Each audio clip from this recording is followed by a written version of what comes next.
సామాన్యుడికి చేరువలో ఉంది. ఇటువంటి బడ్జెట్ గతంలో ఏ ప్రభుత్వం పెట్టిన బడ్జెట్ని అన్ని వర్గాల ప్రజల్ని, ముఖ్యంగా ఎస్సీ, ఎస్టీ, బీసీ, మైనారిటీ వర్గాలకి చేయూతనిచ్చే విధంగా హెల్త్ అండ్ ఎడ్యుకేషన్ టాప్ ప్రయారిటీగా వ్యవసాయాన్ని పరిగణలోకి తీసుకొని పెట్టినటువంటి బడ్జెట్ చాలా మంచి బడ్జెట్ పెట్టినందుకు వారికి అభినందనలు. ఇవాళ మాట్లాడే ముఖ్య అంశం మిత్రులారా, మీకు తెలుసు, గత వారం రోజులుగా రాష్ట్ర రాజకీయాలంతా కూడా డ్రగ్స్ వైపు చూస్తూ ఉన్నాయి. మీకు తెలుసు, వారం క్రితం మాజీ శాసనసభ్యుడు రోహిత్ రెడ్డి గారి ఫామ్ హౌస్లో జరిగినటువంటి పోలీస్ దాడిలో, ఈగల్ టీం చేసిన దాడిలో సాక్షాత్తు మాజీ శాసనసభ్యుడు, ఒక పార్లమెంట్ సభ్యుడితో పాటు వారి మిత్రబృందం డ్రగ్స్ తీసుకొని రెడ్ హ్యాండెడ్గా పట్టుబడ్డటువంటి పరిస్థితి. ఒకవైపు రేవంత్ రెడ్డి గారి కాంగ్రెస్ ప్రభుత్వం డ్రగ్స్పై ఉక్కుపాదం మోపుతూ ఈగల్ టీంని ఏర్పాటు చేసి ఎంతోమంది డ్రగ్ పెడ్లర్స్ పట్టుకొని డ్రగ్స్ రహిత తెలంగాణ వైపు ప్రయత్నం చేస్తూ ఉంటే,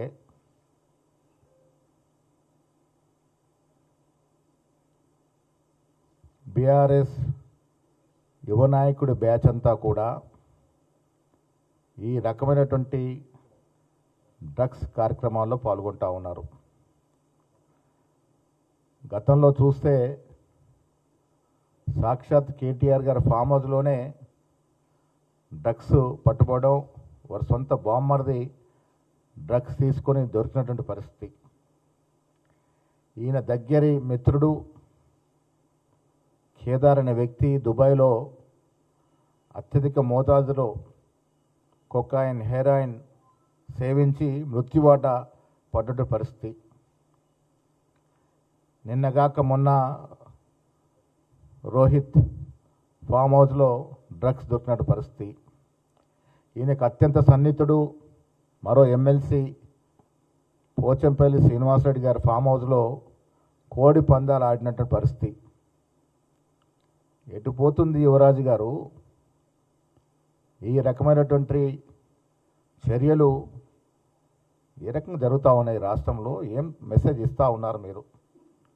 వీళ్ళు ఇలా పాల్గొంటూ ఉంటే ఆశ్చర్యకరం, విచిత్ర పరిస్థితి ఏంటంటే, ఇప్పటి వరకు బీజేపీ నాయకులు దీని మీద స్పందించకపోవడం.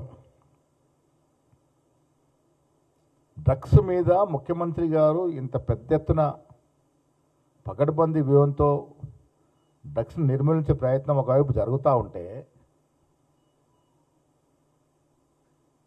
రోహిత్ రెడ్డి ఫామ్ హౌస్లో డ్రగ్స్తో పట్టుబడితే ఇంతవరకు కిషన్ రెడ్డి గారు స్పందించలేదు, బండి సంజయ్ గారు మాట్లాడారు, బీజేపీ అధ్యక్షుడు రామచంద్రరావు గారు మాట్లాడరు. అంతర్యం ఏమిటి అసలు? ఒకనొక సందర్భంలో మాట్లాడిన రఘునందన్ రావు గారి నోరు కూడా మోయించినారు, మళ్ళీ మాట్లాడకుండా.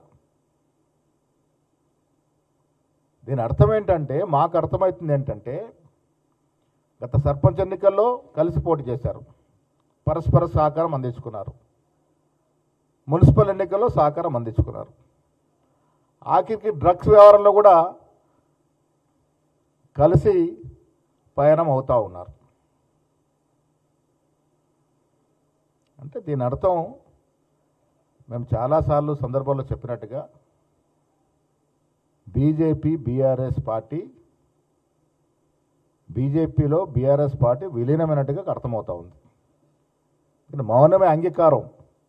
ఇంత పెద్ద ఎత్తున డ్రగ్స్ పట్టుబడితే ఒక్క బీజేపీ నాయకుడు మాట్లాడతలేడంటే, అసలు ఈ తెలంగాణలో డ్రగ్స్ నిర్మూలన జరగాలనుకుంటున్నారా? యథేచ్ఛగా డ్రగ్స్ సరఫరా చేయాలనుకుంటున్నారా? దీనికి జవాబు చెప్పాల్సిన అవసరం ఉంది కిషన్ రెడ్డి గారు, బండి సంజయ్ గారు, అదేవిధంగా రామచంద్రరావు గారు. ఇంత సెన్సేషనల్ అయ్యి డ్రగ్స్ పట్టుబడితే ఒక్క బీజేపీ నాయకుడు మాట్లాడాడు. ఏంటి మీకు లోపాయకారు ఉన్నట్టు ఒప్పందం? మిలాఖత్ అయిపోయినారు. కలిసి ప్రయాణం చేసే సందర్భంగా వారు ఒకటేనంటగా కనపడతా ఉంది. స్పష్టత వస్తూ ఉంది. బీజేపీ బీఆర్ఎస్ పార్టీ ఒకటేనన్న మాట. ఇక నేను ఈ సందర్భంలో కిషన్ రెడ్డి గారికి, బండి సంజయ్ గారికి నిరంతరం కులం మతం పేరిట మాట్లాడే మీరు ఇంత తీవ్రమైనటువంటి డ్రగ్స్ సమస్య మీద బీఆర్ఎస్ నాయకులు దొరికితే, అది కూడా ఏ ఫామ్ హౌస్ 2022లో బీఆర్ఎస్ ఎమ్మెల్యేలు కొనుగోలు చేస్తున్నారు. బీజేపీ నాయకుల మీద కేసు వేసినట్టు పరిస్థితి, బీజేపీ నాయకుల్ని బిఎల్ సంతోష్ లాంటి వారి మీద కేసు చేసినటువంటి పరిస్థితి, అరెస్ట్ చేసినట్టు పరిస్థితి. అది అప్పుడే మర్చిపోయినారు. ఇవాళ అది ఊసే లేదు. ఇంత పెద్ద ఎత్తున డ్రగ్స్ పట్టుబడితే మాట్లాడే పరిస్థితే లేదు. ఒకటైనారని చెప్పడానికి ఎంతకన్నా పెద్ద నిదర్శనం లేదు. ఇక మూడవ అంశం, మా మహేశ్వర్ రెడ్డి గారు ఇలా అసెంబ్లీలో బీసీల గురించి మాట్లాడుతూ ఉన్నారు.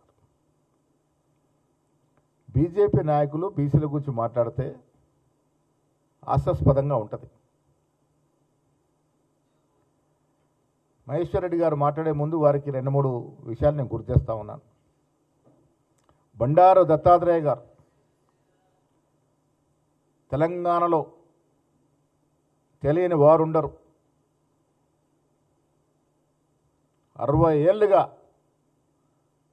బీజేపీ పార్టీని మోస్తూ, బీజేపీకి సేవలు అందిస్తూ, వివిధ రకాలుగా ప్రజా సేవలు అందించినటువంటి నాయకుడు. వారు సికింద్రాబాద్ పార్లమెంటు స్థానాన్ని అగ్రనాయకుడు కిషన్ రెడ్డి గారు లాక్కున్నారు. బండి సంజయ్ గారు రాష్ట్ర అధ్యక్ష పదవి ఉంటే ఆ పదవి ఉంటే కిషన్ రెడ్డి గారు లాక్కున్నారు. 2 పదవులు బీసీ నాయకుల నుంచి లాక్కున్నటువంటి కిషన్ రెడ్డి గారు 2 పదవులు తీసుకొని వారు ఆస్వాదిస్తూ ఉన్నారు. పోనీ గవర్నర్ గిరైనా మిగులుతుందంటే అది కూడా ఇంద్రసేన్ రెడ్డి గారు లాక్కున్నారు. ఇది మీరు బీజేపీ పార్టీలో బీసీ నేతలకు ఇస్తున్నటువంటి గౌరవం. అంత మహానాయకుడు అటువంటి దత్తాత్రేయ గారి పదవులనే మీరు లాక్కొని ఇవాళ బీజేపీ రాష్ట్ర అధ్యక్ష పదవి, బీజేపీ పదవి 2 కూడా అగ్రవర్ణాలకు ఇచ్చుకున్నారు. మీరు బీసీల గురించి మాట్లాడతారు. బీజేపీ నాయకులు బీసీల గురించి మాట్లాడితే దయ్యాలు వేదాలు వల్లించినట్టుగా ఉంటాయి. బీసీ బిల్లు ప్రతిష్టాత్మకంగా తీసుకొని ముఖ్యమంత్రి రేవంత్ రెడ్డి గారు అగ్రవర్ణానికి చెందిన వారప్పటికి కూడా 42% రిజర్వేషన్ కోసం తీవ్రంగా ప్రయత్నం చేస్తూ 2 చట్టాలని అసెంబ్లీలో తీసుకొస్తే తొక్కిపెట్టిన పాపం బీజేపీ పార్టీది. బిల్లుకు మోక్షం లేకుండా చేసినటువంటి పాపం బీజేపీ పార్టీది. ఏం జవాబు చెప్తారు కిషన్ రెడ్డి గారు? మీరు బండి సంజయ్ గారు బీసీ నాయకుడు, అరవింద్ గారు బీసీ నాయకుడు, ఒక్క రోజన్న 42% రిజర్వేషన్ బిల్లు గురించి మాట్లాడిన పాపాన పోలే. బీసీల అభ్యున్నతి, బీసీల కోసం పోరాడే నైపుణ్యం కాంగ్రెస్ పార్టీ పేటెంట్. మేమిచ్చాము ఇలా 42% రిజర్వేషన్ మీరు తొక్కిపెట్టినా దాదాపు 60% పైగా వార్డు మెంబర్లు మేము బీసీలు తెచ్చాం, గెలిపించాం కాంగ్రెస్ పార్టీ తరఫున. అగేన్స్ట్ రిజర్వేషన్ 28% ప్రభుత్వ పరంగా రిజర్వేషన్ ఉంటే 60% పైగా వార్డు మెంబర్లు గెలిపించాం. మున్సిపల్ చైర్మన్లో 52% ఇవ్వగలిగినాం. మా నాయకులను ఒప్పించి మెప్పించి 52% మున్సిపల్ చైర్మన్స్ బీసీలకు ఇవ్వగలిగినాం. ఇది Congress party commitment for backward class leaders. BJP నాయకులు బీసీల గురించి మాట్లాడితే నమ్మే పరిస్థితి లేరు. బీసీ ప్రజలు బీసీలకు ఇస్తున్నటువంటి హక్కులు కాంగ్రెస్ పార్టీ పేటెంట్. ఇది నేను మళ్ళీ చెప్తా ఉన్నాను, ఇంత పెద్ద ఎత్తున దుమారం లేపిన డ్రగ్స్ విషయంలో కిషన్ రెడ్డి గారి స్పందన ఎందుకు కరువైంది, బండి సంజయ్ గారి స్పందన ఎందుకు కరువైంది? మీరు డ్రగ్స్ కల్చర్ని పెంచి పోషించుకోవాలనుకుంటున్నారా? అసలు ఈ డ్రగ్స్లో మీ వైఖరేంటి? యువతరం పాడైపోతూ ఉంటే, ప్రజాప్రతినిధులు డ్రగ్స్లో పట్టుబడతా ఉంటే కనీసం స్పందిస్తలేరు మీరు అంటే డ్రగ్స్ పట్ల మీ వైఖరి ఏందో ప్రజల తరఫున నేను మిమ్మల్ని అడుగుతా ఉన్నాను. వారమైన ఇంతవరకు స్పందన రాలే. దీని అర్థం ఏంటంటే మీరు బీఆర్ఎస్ పార్టీని ప్రొటెక్ట్ చేయదలుచుకుంటున్నారు. ఇది స్పష్టం. ఇది తెలంగాణ ప్రజలు కూడా తెలుసుకోవాల్సిన అవసరం ఉన్నది.